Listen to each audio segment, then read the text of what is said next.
Okay, welcome viewers. We're exercising.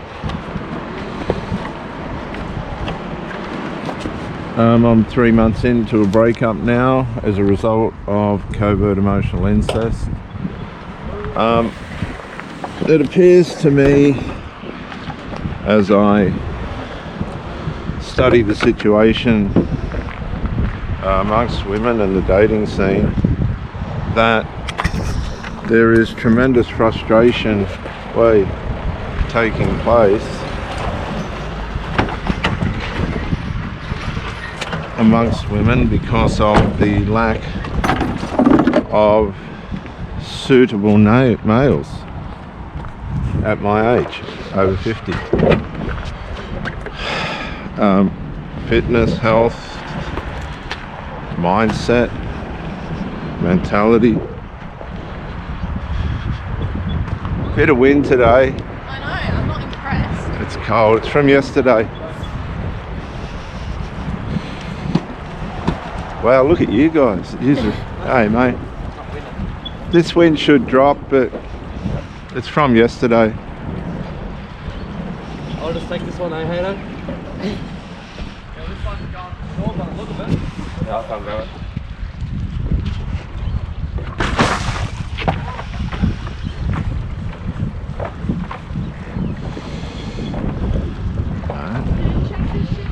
Bear with me. Yeah, I did this morning at work. Oh, thanks. Okay, viewers.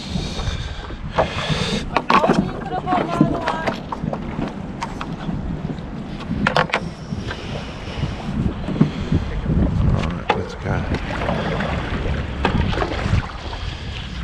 Okay, so we've got 8 to 10 knots coming in from the west. West is the mountains, there's the full moon. We will go up and into the wind, then across the rocky side for the second part. Yeah, I'm 3 months into a breakup after covert emotional incest. You might say, what on earth is covert emotional incest? Well, or emotional incest. That's why I'm doing this video. Emotional incest is when the parents break up, or there's a breakdown, or something's happened between the parents, and the parent, mother or father, has surrogated the children, or some of the children. It doesn't just have to be one, it can be more than one. That's the interesting part about covert emotional incest.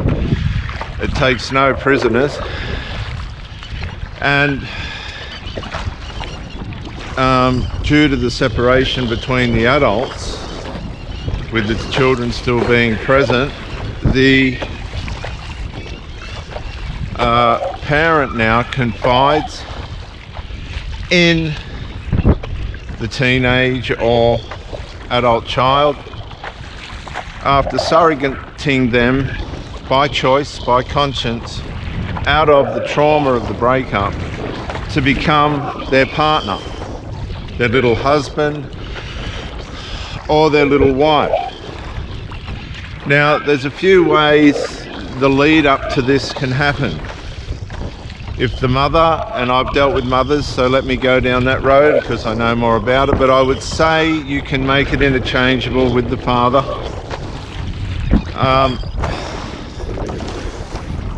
The mother will collude and collaborate with the adult male sons against the father. Now, the father's probably brought this on himself, or the mother's gone narcissistic. There's too many different combinations to go right into it. But the father, in one way or another, to put it simply, has either sabotaged his position of integrity in the mind of the woman, the wife, or the partner, in front of the children by way of behaviour or lack thereof,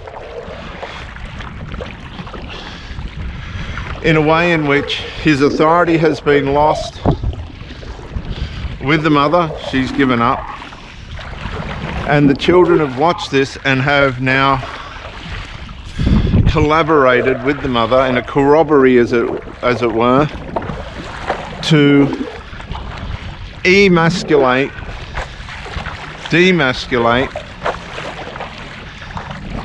the father. Now, what usually happens here is, over a period of time, the father or the man gives in and leaves. Now, I know exactly what happened to the man that the woman I was with last time. I know exactly what happened to him.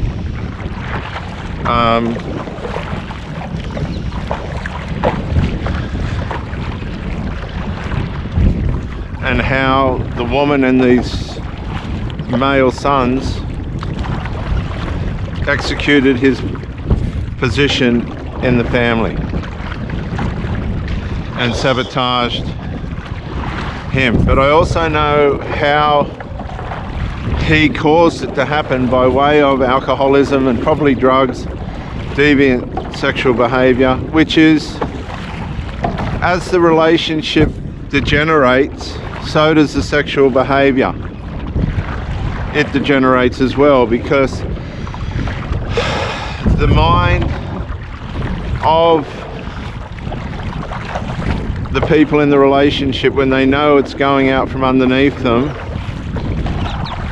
they will become desperate and hope in some way a snatch and grab through sex will save the relationship. And sometimes it does. But that's the minority, the very slim minority. For the most part, it doesn't. And these people will reach outside the relationship for external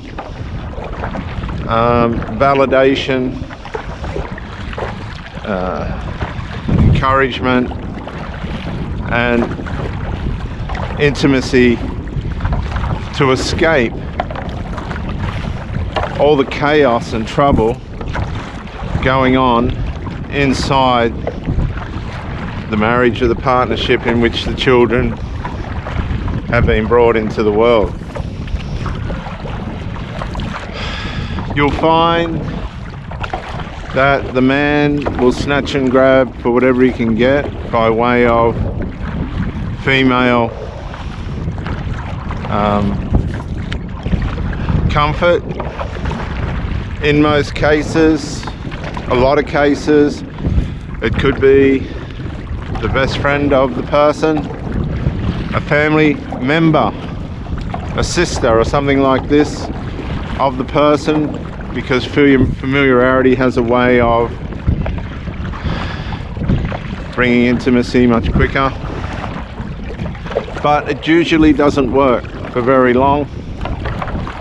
By this time, the perpetrator, say the man who's been psychologically attacked, assaulted, abused, emotionally vandalized by way of conceit and spite and resentment and bitterness towards him, which he, again, as I say, in most cases, if it's alcohol or drug abuse or some kind of substance abuse related, sexual abuse, has brought on himself. By the time the female, disgruntled female partner or wife and the adult sons or teenage sons have gone overt on the man, overt narcissistic, overt psychopathic, she is well on her way to moving on to other men subconsciously. He will try and find somebody else to justify his masculinity, but neither will be able to maintain steady relationships. Because where substances and alcohol and other the abuse of medications over and above doctors prescribed dosages, they're altering their mind, and I hope you can see the moon there this morning. They're altering their mind in a way in which lust, or the sinful nature as a whole, overtakes the subconscious, the personality, the character, the psyche. The sinful nature overtakes the psyche.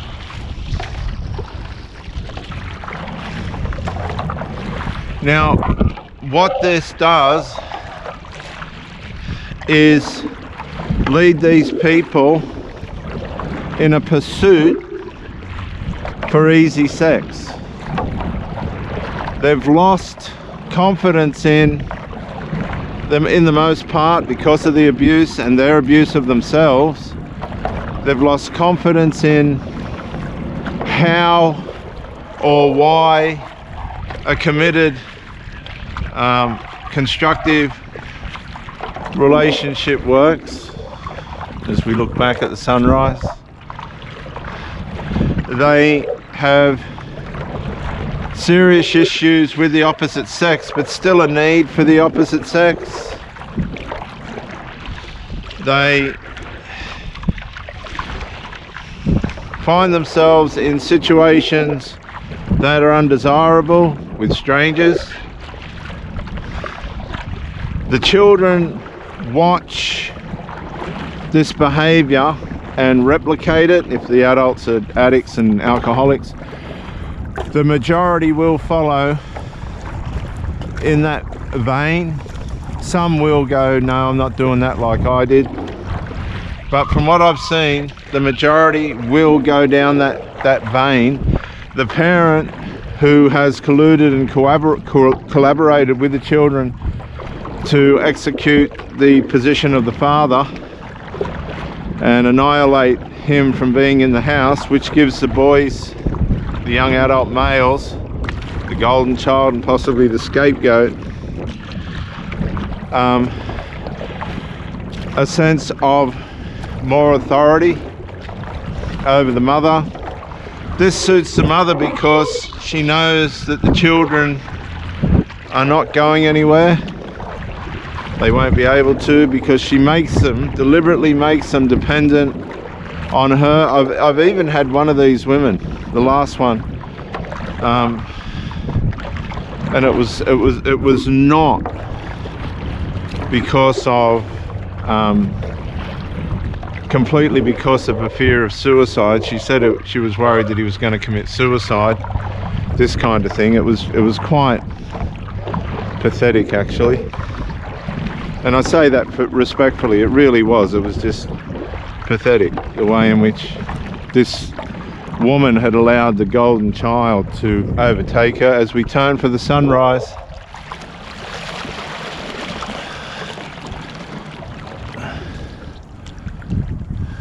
and thank you for joining me this morning with that beautiful yacht there and the sunrise here at Gosford, Central Coast, New South Wales. We'll paddle back towards the sunrise, I think.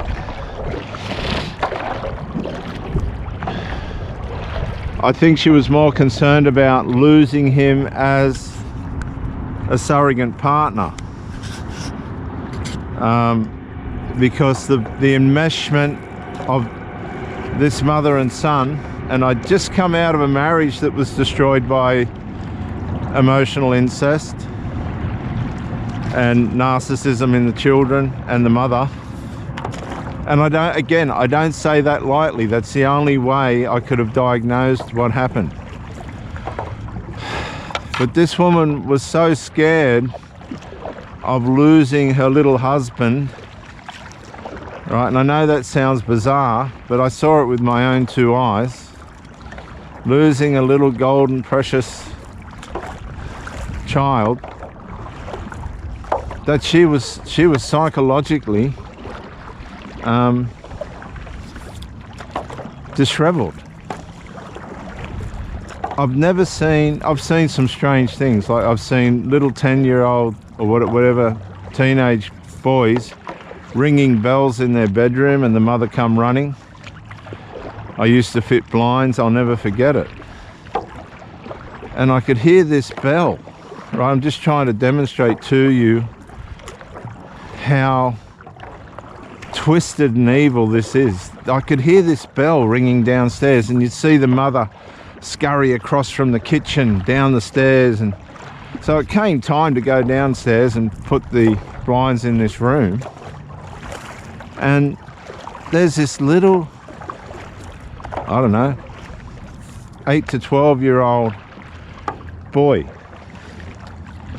in the room, and he had a bell beside his bed, and he would ring this bell and it would command the mother, who was his little wife servant. She wasn't his mother, she was his wife servant, to come scurrying down and accommodate whatever the need was or the reason was behind ringing the bell. And I heard this bell ring at least half a dozen times in the space of an hour. How on earth is somebody like that going to make their way through the real world, through real life? No, honestly, viewers, come on, comment, say something. How on earth? The way in which these women are domestically forming these young men characteristically through the domestic formation is atrocious. So this woman, the last woman I was with, she's the mini wife to the 2 adult sons, and one was the scapegoat. He was yeah, and the other one was the golden child. He was the mini husband, and he was dead set. He was psychopathic. By the time, after 12 months of me being with the mother, this man, because he was a man, was completely unraveled. He complained over and over again that I was taking his mother's attention away from him, that she was neglecting him, 25-year-old male, drug addict. Look, I've been around. I'm not, you know, I'm streetwise. I've lived with some of the tough ones. I've never seen somebody so ruined as what this young adult was by the domestic formation, the characteristical and personality formation created by this mother and probably father. It was atrocious, absolutely atrocious, viewers. Well, over the course of 12 months, I've seen some really stupid, dysfunctional things. And by the time 12 months was up, he was completely psychologically broken down, collapsed, to the point where he had no choice but to illegitimately vandalize by way of a delusive accusation my personality and character. I mean, I've seen evil as a minister, or when I was a minister practicing in the ministry. I mean, I've sat with people shooting up, and I mean, that's just one form of evil. But to me, evil is covert psychological vandalism and abuse, working against somebody to destroy them. I've seen evil, and this guy was up there with some of the most evil people I've ever seen. And I worked in the boys' home, which is just up there on the mountain. There's a little cutout in the mountain there, if you can see my finger. with a tower beside it. That's the boys' home. I went up there for 15 years, and I saw things that I'm not, by way of contract, I'm never ever allowed to share the stories that I heard in there. I just, no, I'd violate my agreements because they're lifetime.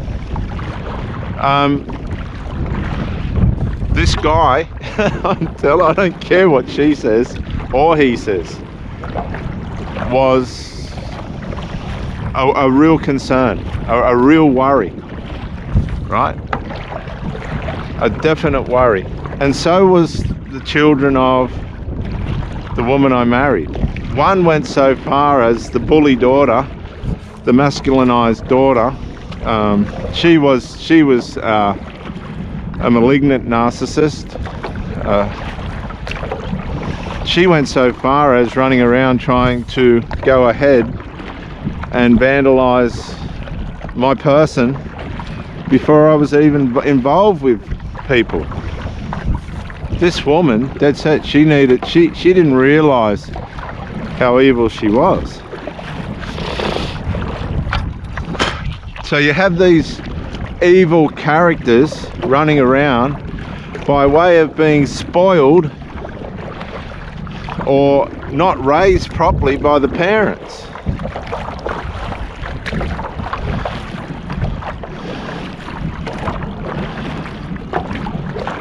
By way of being spoiled and not raised properly by these dysfunctional parents. And there's millions of them in our communities around the world. They've turned to drugs, medications, alcohol, the usual self-destructive substances. Nothing new.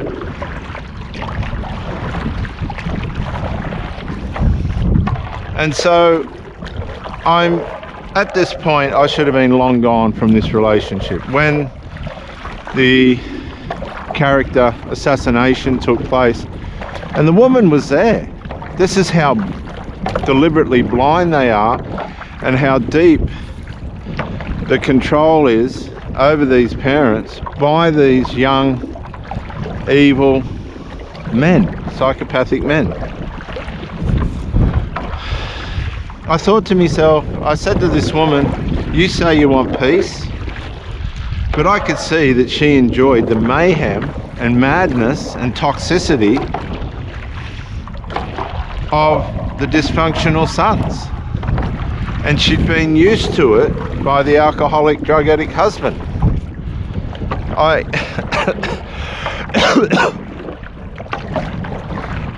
So how on earth was she gonna be able to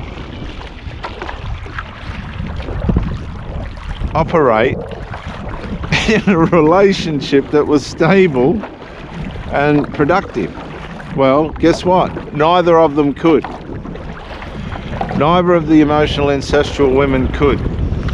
They didn't know how to, because they'd never been given that kind of masculinity, foresight and input before. They just did not know what it was. They knew it was good for them and it was something that they wanted, but they just didn't realize or know, they just didn't know or understand what was going on. They knew, all I know is they knew that it was good and they didn't want to let it go, but they just did not know how to formulate with such a clear space in a relationship. One was medicated, one was a pill freak. One of the things that we saw was how many times when we went through the bank accounts, because she stole out of the bank accounts, that was the one I was married to, how much money this woman spent at the chemist was mind-boggling. Even my sister was doing the accounts, and she said, and she's a nurse. She said, I've never seen anybody spend so much money at a chemist.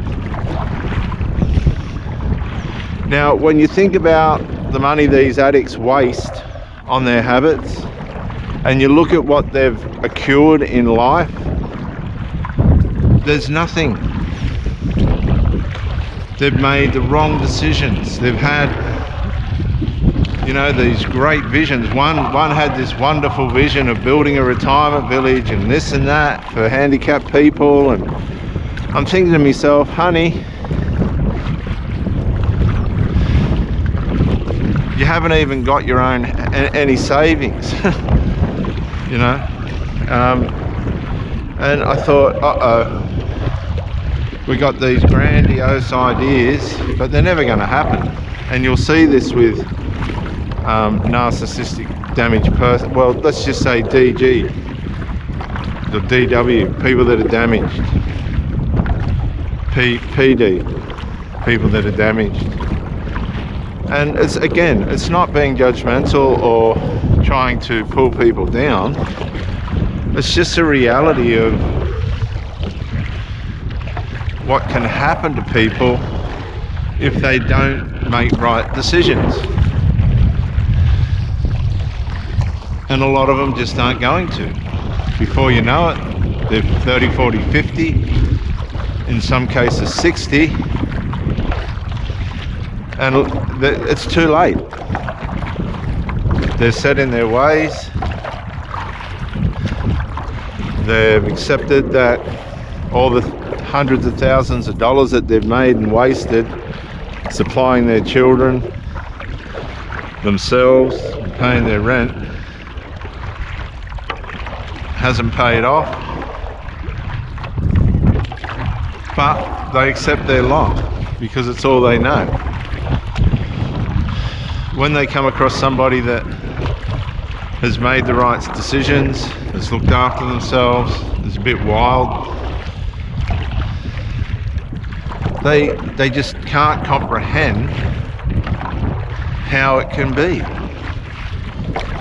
They just don't know how it could be. How can this be? How do you do that? Well, let me tell you something. You've got to be straight. Now, my daughter, I was speaking to my oldest daughter last night, and she said, well, Dad, some addicts make it. Yeah, well, that doesn't make the addictions and the self-abuse right. No, it doesn't justify the abuse, because in the minds of those people there's a corruption, and that corruption's gone nowhere.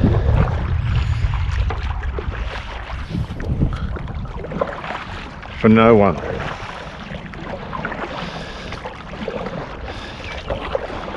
So the mother was concerned that she was going to lose this adult son, and I was mortified.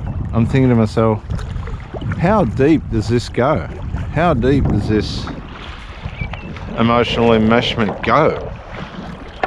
Well, it goes as far as, how are you, mate? Have you got a motor on that, have you? Nah. That's just momentum. Oh, I just paddled out here. Yeah. So it's probably still a bit of momentum, yeah. It's a good spot in this pocket here. Yeah. It really is. My granddad and I fished here for years, 50 years ago, right on that bank. We got so many flathead and brim. Yeah, it's not bad spot. It's good. Hope the wind stays down. It's going to get up a bit later. Yeah. Hey, have a good morning. Cheers, you too. Thanks. How deep does it go? It goes deep. Really, really deep. Good to see you out, young fella. You're in the top 5%, mate. You are in the top 5%. And when you get older, you'll come back to this while everybody else is fucked up. Good on you, son. Way to go. How deep does it go? It goes deep. Really, really deep. And the enmeshment, I just don't know how to describe it. It's so evil and so intoxicating, and yet so they get so high on it that they become each other's therapists, each other's allies. They'll whinge to each other about yourself and the other person's partners. They got no conscience about who they pull down or what they're going to ruin in their relationships, because you're only a source of supply. They'll have all sorts of tactics to get out of resolve. In most cases, they'll just ignore resolve, and you have to tell them to go. And they gladly go because they don't want to fix anything. They're happy the way they are. That's the malignant narcissism coming out. The stubbornness, the psychopathic stubbornness to lose assets for evil. They'll lose assets for their evil. And it's assets in the way of relationship and this kind of thing, because they've got so much security and security and comfortableness, psychological comfortness, the intimate element of their comfortness, yes, the emotional element relative to a relationship is tied up in the comfort of the emotional incest via the DNA bond, right? That they'll just let the relationship go once they've been topped up, and you're no longer an asset really in terms of when they first meet you. Oh, look at this shiny new toy. They default back into the shadows like a vampire. They've been caught by the light, and they default back to their dirty ways. That's the malignant narcissism. They'll say things to you like, I can't speak to you about anything because that's crap. They don't speak to you about anything or resolve anything because they can't, or they don't want to. They don't know how to. That's the victim and martyr mentality of it all coming out. They hijack their relationships through the conversations they have with their children, and the children hijack theirs through whinging to the parents. And they just more or less go, oh, well, love, you know. Or the parents or the children, you don't know what the children can come up with, but they'll go, oh, get rid of him, mum, he's whatever. And all they end up with is each other and their own limited, very limited scope of how life's supposed to work. If you are in a relationship with a young adult and they're too close to their mother or their father, you might be a male with daddy's girl, the golden child, and she's daddy's little wife. Oh, dad, I've got to do this for dad, I've got to do that for dad. Or you're a male or you're a female with the golden mummy's boy. Or you're an adult and you're going, these people, there's something wrong here, and you feel emotionally starved. Well, just listen to these birds. No, they flew off. You've got all the sex going on, but emotionally you feel starved. There's a vacancy there. That vacancy is there because of the emotional incest.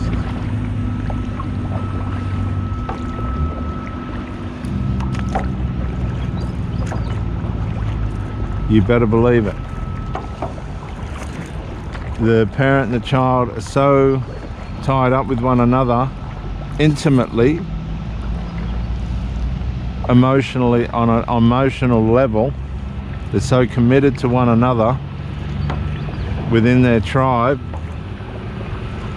that you're only going to get a certain amount of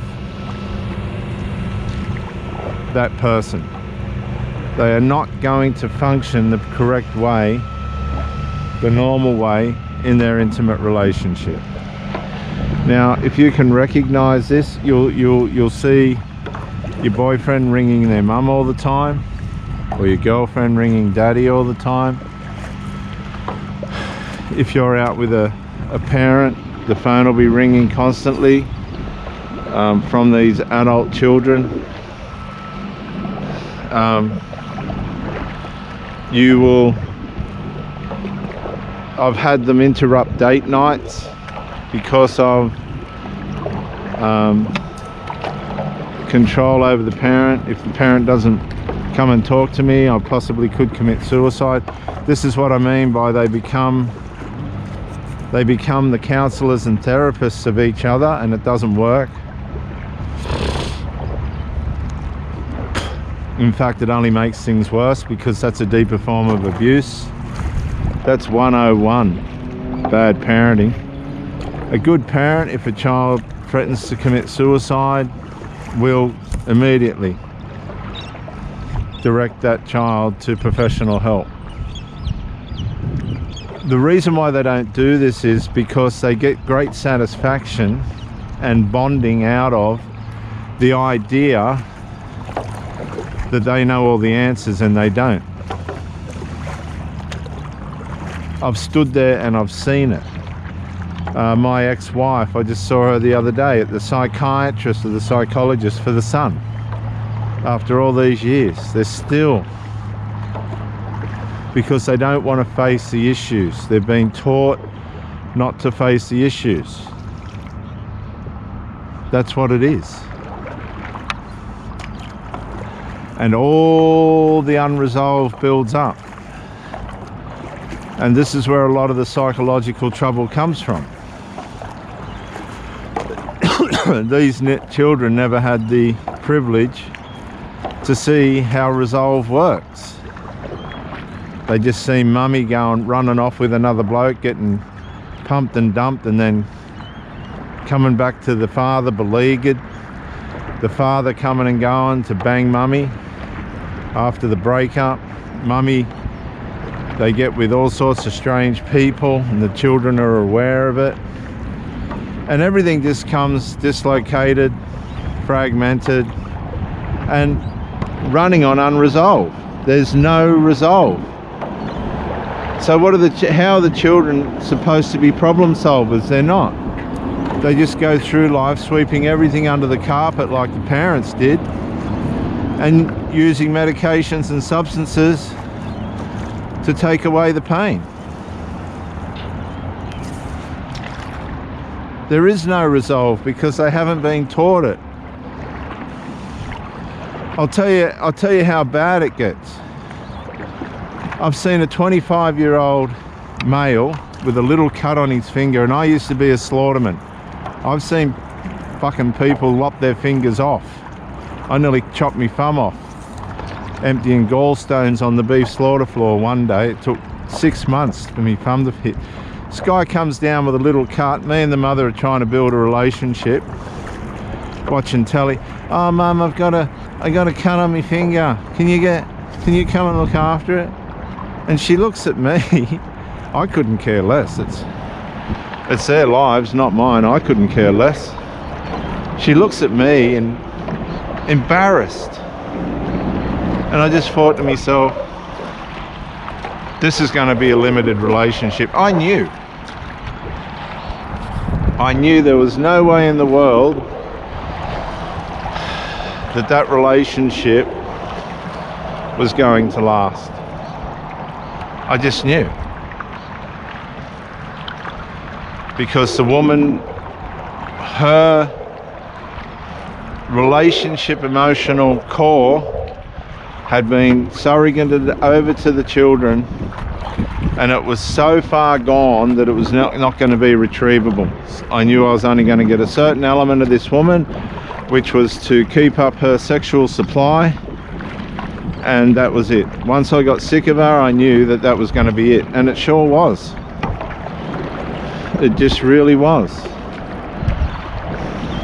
So the point of it all is you're wasting your time. If you're a credible person and you want to build a proper, healthy, balanced relationship, that's not going to happen with these people. The emotional incest will not allow it. The enmeshment will not allow it. These people are too dependent on each other. The parents just as dependent on these dysfunctional, evil children that they've created as what they are the children on the parent. And I'll be honest with you, it's like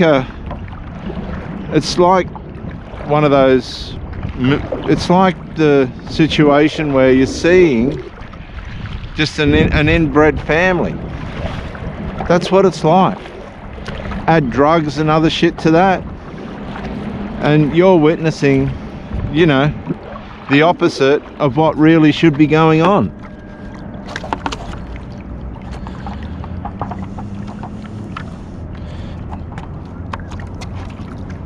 And the point of the fact of the matter is, if you think you're going to change it, you're probably just as deluded as what they are.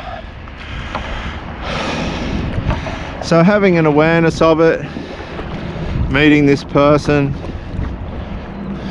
going through the love bomb stage, consciously watching to see if the person had developed, watching them resign themselves to deteriorating, and the covert emotional incest becoming overt to the point where the adult males collapsed, psychologically collapsed, the golden child collapsed. The scapegoat was pretty tough. He had to be. He was streetwise. There's other reasons behind that, but he was much more tougher than the golden child. This guy was like a baby. You ain't never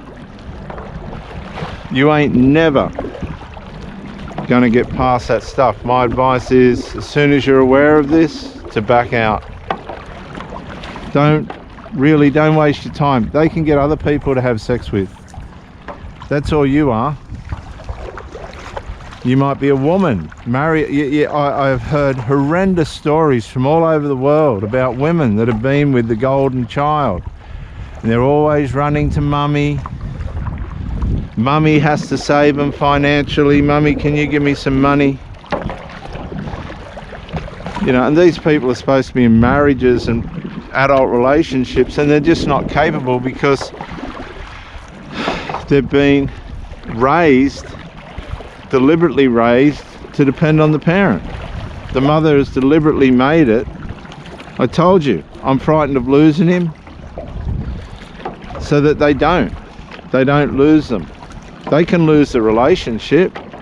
That's what they're afraid of, because they know their behavior and the way in which they have their habits and substances and things like this won't work. But that doesn't matter with the children, because there's an automatic allegiance no matter what. But this does backfire on some of them, where the children just estrange them. The children never bought into the spirit of it all. They were wiser. These children go on to have relatively normal lives because they never bought into the enmeshment. They caught on early. The ones that don't, they never really get away from the mother, and she knows it. They know it. I have seen these mothers idolize these young, evil little men in such a deceptive, misaligning, maladaptive way that these young men are never going to find their way out. They're just not going to come out of it. They're going to be dependent on mummy for the rest of their lives. And these mothers will just slut themselves around for a while. A lot of them just shut shop because they can't find men that meet their expectations. Men won't tolerate them. And if they've had A-grade supply, that psychologically affects the low-hanging fruit that they're used to getting, and they get tired of that. People just pumping and dumping them and just putting sperm all over them. It's really filthy. It's really horrible, because there's every opportunity for these people to have healthy relationships, but they've chosen not to.